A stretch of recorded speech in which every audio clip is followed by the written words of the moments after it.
തിരുവനന്തപുരം കോർപ്പറേഷനിലെ BJP councillor സുഗതന് 2 കേസുകളിൽ ഇടക്കാല ജാമ്യം. വധശ്രമ കേസിലും പോലീസിനെ ആക്രമിച്ച കേസിലുമാണ് നെടുമങ്ങാട് മജിസ്ട്രേറ്റ് കോടതി ജാമ്യം അനുവദിച്ചത്. വീണ്ടും സത്യപ്രതിജ്ഞ ചെയ്യുന്നതിനായാണ് ജാമ്യം. കാപ്പ കേസിൽ കൂടി ഇളവ് കിട്ടിയാൽ മാത്രമേ സുഗതന് പുറത്തിറങ്ങാനാകൂ. മാന്യപ്രേക്ഷകർക്ക് നമസ്കാരം. നിങ്ങൾ കേട്ടില്ലേ, ബി.ജെ.പി കൗൺസിലർ സുഗതന് 2 കേസുകളിൽ ഇടക്കാല ജാമ്യം ലഭിച്ചിരിക്കുന്നു. ഇനി കാപ്പ കേസിൽ കൂടി ഇളവ് ലഭിച്ചാലേ പുറത്തിറങ്ങാൻ സാധിക്കൂ എന്നുള്ളതാണ് മാധ്യമങ്ങളിലൂടെ പുറത്തു വന്നുകൊണ്ടിരിക്കുന്നത്. നമുക്ക് ഈ വിഷയത്തെ കുറിച്ച് സംസാരിക്കുന്നതിന് മുമ്പേ ആയിട്ട് നമുക്കൊന്ന് കൊക്കിലെ ശബരിനാഥ് പറയുന്നത് ഒന്ന് കേട്ടിട്ട് നമുക്ക് ഈ വിഷയത്തെ കുറിച്ച് സംസാരിക്കാം. ഇവരുടെ പ്ലാൻ എന്ന് വെച്ചാൽ ആ മിനിറ്റ്സ് ബുക്ക് അതിന്റെ ഭാഗമായി അവർ കീറിക്കളഞ്ഞു. അപ്പൊ ഇനി സുഗതന് കോടതി പോകുമ്പോൾ എളുപ്പമാണ്. ആ മിനിറ്റ്സ് ബുക്ക് ഇതിന്റെ ഭാഗമായി മിനിറ്റ്സ് ബുക്ക് കീറിക്കളഞ്ഞിട്ടുണ്ട്. അപ്പൊ വളരെ ബുദ്ധിപരമായി മിനിറ്റ്സ് ബുക്ക് കീറിക്കളഞ്ഞ് സുഗതനെ ഇറക്കാൻ ഇവിടെ നമ്മുടെ കൊക്കിന് ജീവൻ ഉണ്ടെങ്കിൽ സുഗതൻ ഈ കൗൺസിൽ ഇറങ്ങി വരത്തില്ല. കാണിച്ചു തരാം. നിങ്ങൾ കേട്ടില്ലേ, ആ മിനിസ്റ്റർ ബുക്ക് കീറിക്കളയാന്നൊക്കെ 2026 പറയുന്നതില് യാതൊരു നാണവും ശബരിനാഥിനില്ല എന്നുള്ളതാണ് യാഥാർത്ഥ്യം. ഇലക്ട്രോണിക് തെളിവുകളില്ലേ, ഈ കാലഘട്ടത്തിൽ അത് ഹാജരാക്കിയാൽ പോരെ. സിമ്പിളായിട്ട് സുഗതൻ വന്നു എന്നും വന്നില്ല എന്നും 2 കൂട്ടർക്കും തെളിയിക്കാൻ പറ്റുന്നൊരു കാലത്തല്ലേ നിൽക്കുന്നത്. മേയർ തന്നെ കൃത്യമായിട്ട് പറയുന്നുണ്ട്, നിങ്ങൾക്ക് ഇലക്ട്രോണിക് തെളിവുകൾ നോക്കിയാൽ പോരെ, കൃത്യമായിട്ട് ഹാജർ കാണാൻ സാധിക്കും എന്നുള്ളതൊക്കെ തന്നെ ശബരിനാഥിന് മറുപടിയും കൊടുത്തിട്ടുള്ളതാണ്. മറ്റൊരു കാര്യം സകല മലയാളികളും ശ്രദ്ധിച്ചോ, കൊക്കിലെ ജീവനുണ്ടെങ്കിൽ ഈ പറയുന്ന സുഗതനെ കാലുകുത്തിക്കില്ല, പുറത്തിറക്കില്ല എന്നൊക്കെയാണ് ശബരിനാഥ് പറഞ്ഞിരുന്നത്. ഇപ്പോ എന്തായി, 2 കേസുകൾക്ക് ഇടക്കാല ജാമ്യം ലഭിച്ചിരിക്കുന്നു. ഇത് വലിയൊരു പ്രതീക്ഷയുടെ ഉത്തരവ് തന്നെയാണ് പുറത്തു വന്നിട്ടുള്ളത്. ഇനി കാപ്പ കേസുമായി ബന്ധപ്പെട്ട് ജാമ്യം പോലും ലഭിക്കേണ്ട, മറിച്ച് കൃത്യമായിട്ട് സത്യപ്രതിജ്ഞക്കുള്ളൊരു സമയം ലഭിക്കും. ഇതൊരു ജനാധിപത്യ രാജ്യമല്ലേ, ജനങ്ങൾ തിരഞ്ഞെടുക്കപ്പെട്ടൊരു ജനപ്രതിനിധിയല്ലേ സുഗതൻ എന്ന് പറയുന്നത്. അതുമായി ബന്ധപ്പെട്ടും കൃത്യമായിട്ട് അതിൻ്റെതായ നിയമവഴികളുണ്ട് എന്നുള്ളത് മറ്റൊരു യാഥാർത്ഥ്യമാണ്. ഈ 2 കേസുകൾക്കും ഇടക്കാല ജാമ്യം ലഭിച്ചത് വളരെ വലിയ ശുഭപ്രതീക്ഷയാണ് എന്നുള്ളതാണ് യാഥാർത്ഥ്യം.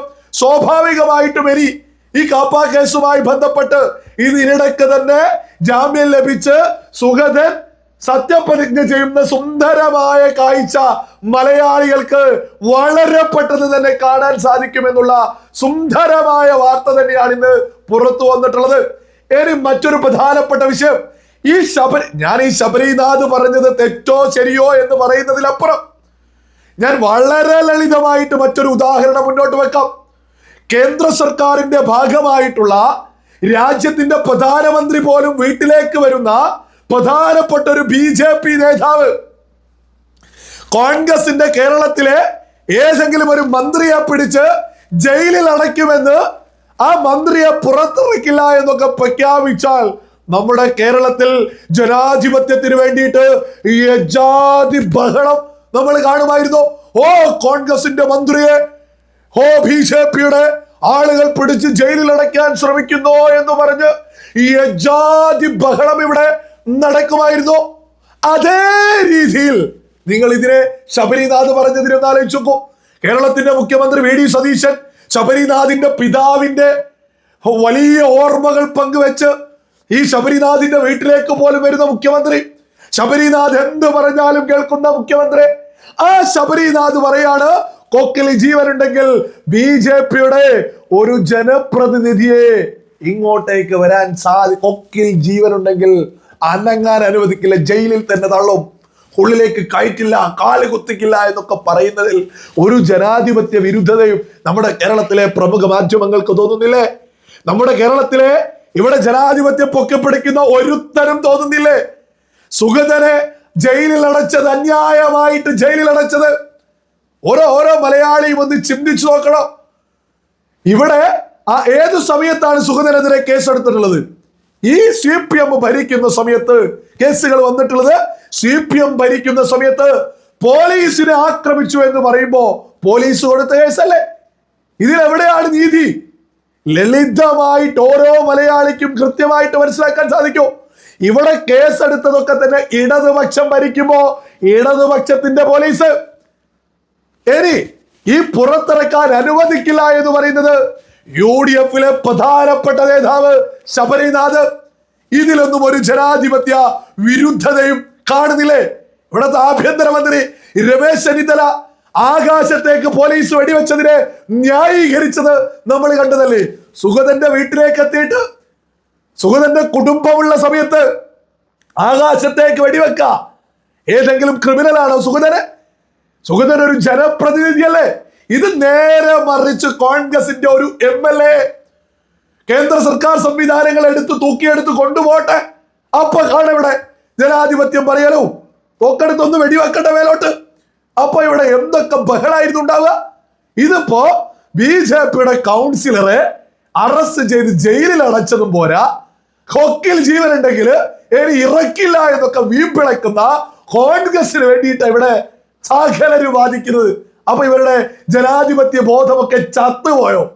വളരെ ലളിതമായ ചോദ്യമല്ലേ? ഒരു കാര്യം കൃത്യമായിട്ട് ശബരിനാഥും കൂട്ടരും ഇവിടെയുള്ള ഇടതുപക്ഷവും കൃത്യമായിട്ട് കേട്ടുകൊള്ളോ. ഇവിടെ നീതിക്ക് മാത്രമേ അന്തിമ വിജയം ഉണ്ടാവൂ.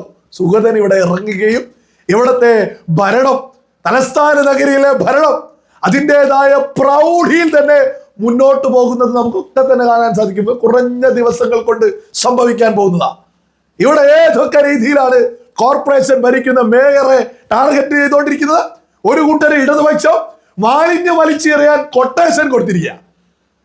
ഇത് മാലിന്യം അറിയാൻ വരുന്ന വാഹനം പോലീസ് തടയുമ്പോ, പോലീസ് അറസ്റ്റ് ചെയ്ത് പരിശോധിക്കുമ്പോ വടിവാള് കണ്ടെത്തുക. ഒരു കോർപ്പറേഷൻ ഭരിച്ച് മുന്നോട്ട് പോകാനുള്ള കഷ്ടതയെ കുറിച്ചാ ഈ കേൾക്കുന്നത്. മാലിന്യം അറിയാൻ ഇടതുപക്ഷത്തിന്റെ കൊട്ടേഷന്, സുഗതനെ ജയിലിൽ തന്നെ കാലാകാലവും ഇടാൻ ശബരിനാഥിന്റെ കൊട്ടേഷന്, ഇതൊക്കെ നമ്മുടെ കേരളത്തിൽ നടക്കുന്നതാ. എന്നിട്ട് ഇവര് പറയും ഓ യഥാർത്ഥത്തിൽ ജനാധിപത്യം ഉയർത്തിപ്പിടിക്കുന്നത് ഈ രാജ്യം ഭരിക്കുന്നവരല്ലേ? ഈ കോൺഗ്രസ് അങ്ങ് രാജ്യം ഭരിച്ചാൽ ഇവിടെയുള്ള BJP കൗൺസിലർമാരെ വേട്ടയാടി ജയിലിൽ തള്ളില്ലേ? ഇതല്ലേ നമ്മൾ ലളിതമായിട്ട് ചിന്തിച്ചു നോക്കിയാൽ അതല്ലേ മനസ്സിലാക്കാൻ സാധിക്കുന്നത്? ഇവിടെ രാജ്യം കേന്ദ്ര സർക്കാർ ഭരിക്കുന്നത് കൊണ്ടാണിപ്പോ യഥാർത്ഥത്തിൽ ജനാധിപത്യം മുന്നോട്ട് പോകുന്നത് എന്നല്ലേ ബോധത്തോട് കൂടിയിട്ട് സകല വിവേകമുള്ള മലയാളികളും തിരിച്ചറിയേണ്ടത്? ഏതായാലും ശബരിനാഥ് കൊക്കിൽ ജീവനുണ്ടെങ്കിൽ ഇറക്കില്ല എന്നൊക്കെ പറയുന്നത് അധിക കാലമൊന്നും മുന്നോട്ട് പോയില്ല. ജനാധിപത്യപരമായിട്ടാണ് ഈ തലസ്ഥാന നഗരിയിൽ BJP അധികാരത്തിലേക്ക് എത്തിയത്. ജനങ്ങൾ തിരഞ്ഞെടുത്ത ആ ജനങ്ങളോടുള്ള ഒരു മാന്യതയുടെ ഭാഗമായിട്ട് കേരള സർക്കാർ അവരുടെ ഏകാധിപത്യ മനോഭാവത്തിൽ നിന്ന് പിന്തിരിഞ്ഞു പോകണം. ഒരു തർക്കവും വേണ്ട. ഏകാധിപത്യ മനോഭാവമായിട്ടാണ് ശബരിനാഥും കൂട്ടരും സുഗതനെതിരെയുള്ളത്. ഇടതുപക്ഷവും കൂട്ടരും ഈ പറയുന്ന സുഗതനെ അങ്ങ് ഇല്ലാതെയാക്കാമെന്ന് പറഞ്ഞ ഇവിടെ സകലരും ഇത് ജനാധിപത്യത്തെ പിച്ചച്ചീന്തല്ലേ?